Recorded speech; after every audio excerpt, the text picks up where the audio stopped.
মহাৰাষ্ট্ৰত মোদীৰ ওপৰত গৰজি উঠিল ৰাহুল গান্ধী।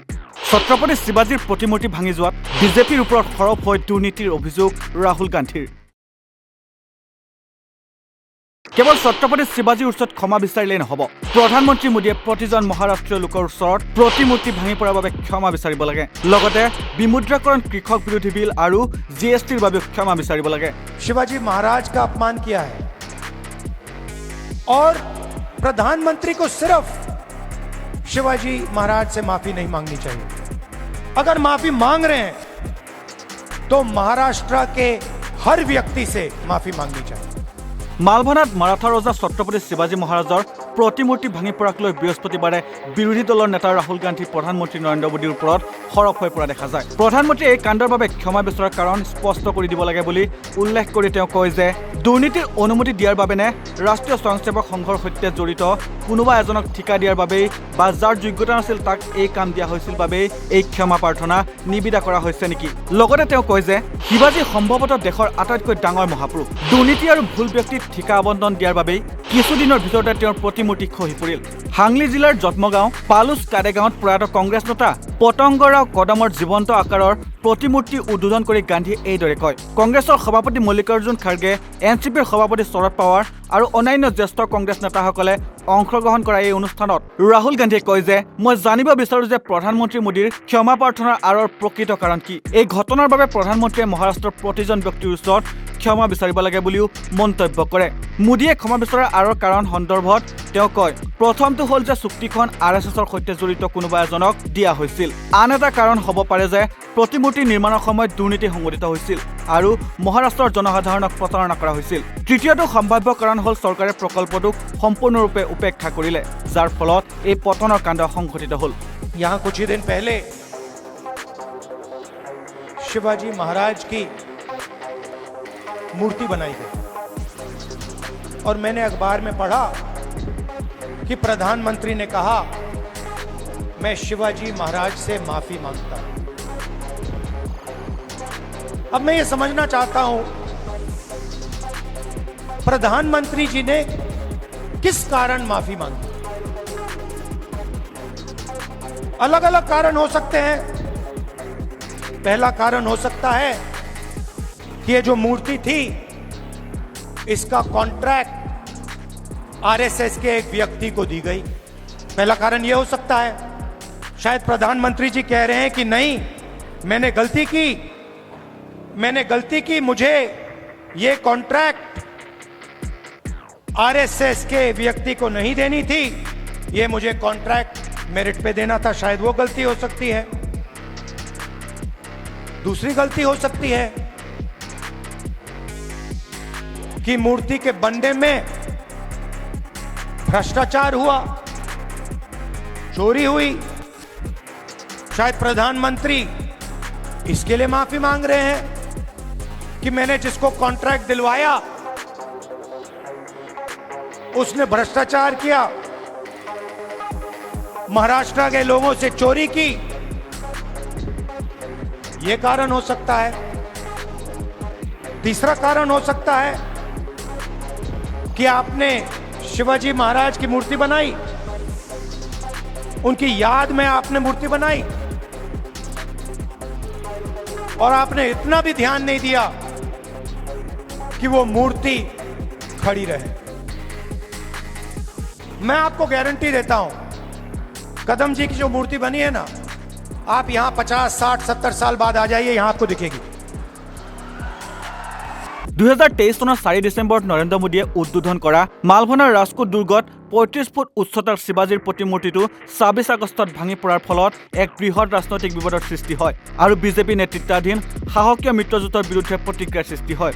30 আগষ্টত পালঘৰ জিলাৰ বাধৱন বন্দৰৰ আধাৰশিলা স্থাপন কৰাৰ সময়তে মোদীয়ে এই ঘটনাৰ বাবে ক্ষমা বিচাৰিছিল। বৃহস্পতিবাৰৰ ভাষণৰ সময়ত গান্ধীয়ে লগতে কয় যে কংগ্ৰেছৰ মতাদৰ্শ মহাৰাষ্ট্ৰৰ DNAত আছে আৰু বিজেপিয়ে নিৰ্বাচিত কেইজনমানৰ লাভৰ বাবে কাম কৰাৰ অভিযোগ উত্থাপন কৰে।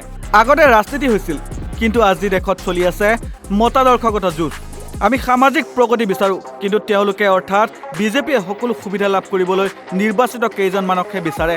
তেওঁ লগতে কয় যে ডাঙৰ ডাঙৰ যিবোৰ চুক্তি সেইবোৰ কেৱল আদানী আৰু আম্বানীক দিয়া হয়, কিন্তু যেতিয়া তেওঁ সংসদত আদানী আৰু আম্বানীৰ কথা উত্থাপন কৰিছিল তেতিয়া তেওঁক বাধা প্ৰদান কৰা হৈছিল আৰু তেতিয়াই তেওঁ আদানী আৰু আম্বানীৰ পৰিৱৰ্তে নতুন নাম দিলে A1 আৰু A2।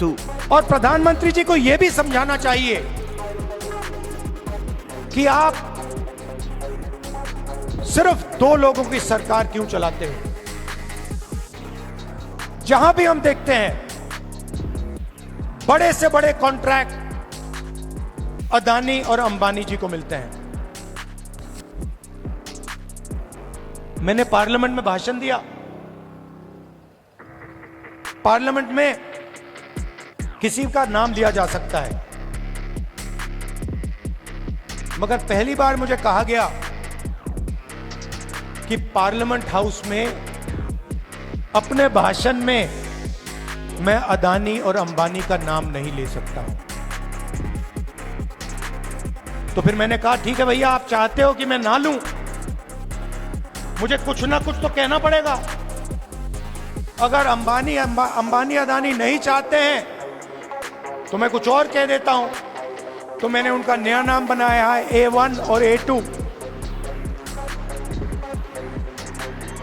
पूरा का पूरा काम A1 और A2 का हो रहा है। प्रधानमंत्री जी ने इसके लिए माफी किसी से नहीं मांगी।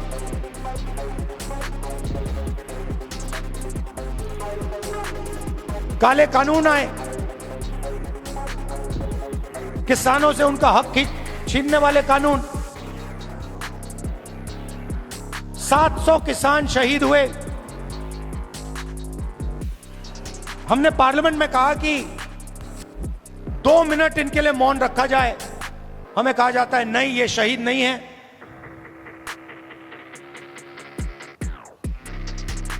दो लोगों को फायदा पहुंचाने के लिए हिंदुस्तान के सारे स्मॉल और मीडियम बिजनेसेस को खत्म कर दिया। जो लोग इस देश को रोजगार देते हैं उनको नोटबंदी से, गलत जीएसटी से आपने खत्म कर दिया। अरबपतियों का रास्ता खोलने के लिए उनसे भी आप माफी मांगिए, नोटबंदी की माफी मांगिए, गलत जीएसटी की माफी मांगिए। और नतीजा क्या है कि आज अगर युवा रोजगार चाहता है, सिर्फ महाराष्ट्र में नहीं, पूरे देश में कहीं भी अगर रोजगार चाहता है, उसे रोजगार नहीं मिल सकता। क्यों? क्योंकि जो कंपनियां उसे रोजगार देती थी, जो छोटी कंपनी थी, मिडिल साइज कंपनी थी, वो सब बंद हो गई, खत्म हो गई। भाई और बहनों, अंबानी और अदानी इस देश को रोजगार नहीं दे सकते हैं। रोजगार कौन दे सकता है? रोजगार छोटे बिजनेस वाले दे सकते हैं, रोजगार मीडियम साइज बिजनेस वाले दे सकते हैं, जो छोटी फैक्ट्रियां चलाते हैं, मिडिल साइज फैक्ट्रियां चलाते हैं, जो चीजें बनाते हैं, ये लोग दे सकते हैं। आज हिंदुस्तान में नया मॉडल है, चाइना का माल आता है, वही 10-12 अरबपति उस माल को बेचते हैं। आप मोबाइल फोन के पीछे देख लीजिए मेड इन चाइना, शर्ट के पीछे देख लीजिए मेड इन बांग्लादेश, जूते के नीचे देखिए made in Vietnam, made in Maharashtra, made in India, आपको कहीं नहीं दिख सकता।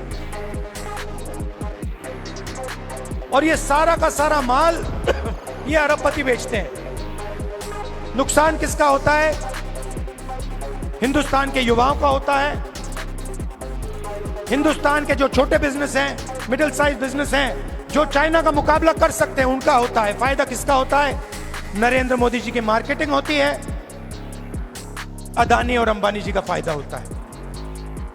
और दो हिंदुस्तान बन रहे हैं, एक अरबपतियों का, उसमें 20-25 लोग हैं, और दूसरा मजदूरों का, किसानों का, बेरोजगार युवाओं का। भाई और बहनों, 16 लाख करोड़ रुपए, 16 लाख करोड़ रुपए नरेंद्र मोदी जी ने इन 20-25 लोगों का कर्जा माफ किया है। किसानों का आज तक कर्जा माफ नहीं किया है। हमने 70,000 करोड़ रुपए किया था जब हमारी सरकार थी। आप सोचो, 70,000 करोड़ रुपए से हिंदुस्तान के सारे किसानों का कर्जा माफ किया था।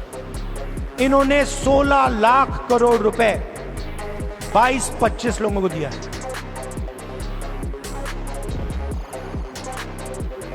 ये हमारी लड़ाई है। हम चाहते हैं कि एक हिंदुस्तान हो। अगर बैंक के दरवाजे अरबपतियों के लिए खुले हैं तो बैंक के दरवाजे किसानों के लिए, मजदूरों के लिए, युवाओं के लिए खुले होने चाहिए। अगर उनका 16 लाख करोड़ रुपए माफ हो रहा है तो फिर गरीबों का भी 16 लाख करोड़ रुपए माफ होना चाहिए। और अगर गरीबों का 16 लाख करोड़ रुपए माफ नहीं हो रहा है तो फिर उनका नहीं होना चाहिए। মুঠতে জৰলৈকে চকু ফুৰাক দেখিব বিজেপিৰ ভ্ৰষ্টাচাৰ। চৰকাৰখনে ভ্ৰষ্টাচাৰেৰে গঠিত হৈছে। ৰাস্তা নিৰ্মাণতো ভ্ৰষ্টাচাৰ। বিধায়কসমূহক ধন দিয়ে চৰকাৰ গঠন কৰিছে। এইখন বিজেপি চৰকাৰ নহয়, এয়া আপোনালোকৰ চৰকাৰ আছিল, যাক ভাঙি চুৰ কৰি লৈ গ'ল বিজেপিয়ে। এইদৰে ভাষণযোগে মন্তব্য প্ৰকাশ কৰে ৰাহুল গান্ধীয়ে। हम सिर्फ न्याय की बात कर रहे हैं और यही लड़ाई महाराष्ट्र में है। आप यहां का इंफ्रास्ट्रक्चर देखिए, यहां बेरोजगारी देखिए,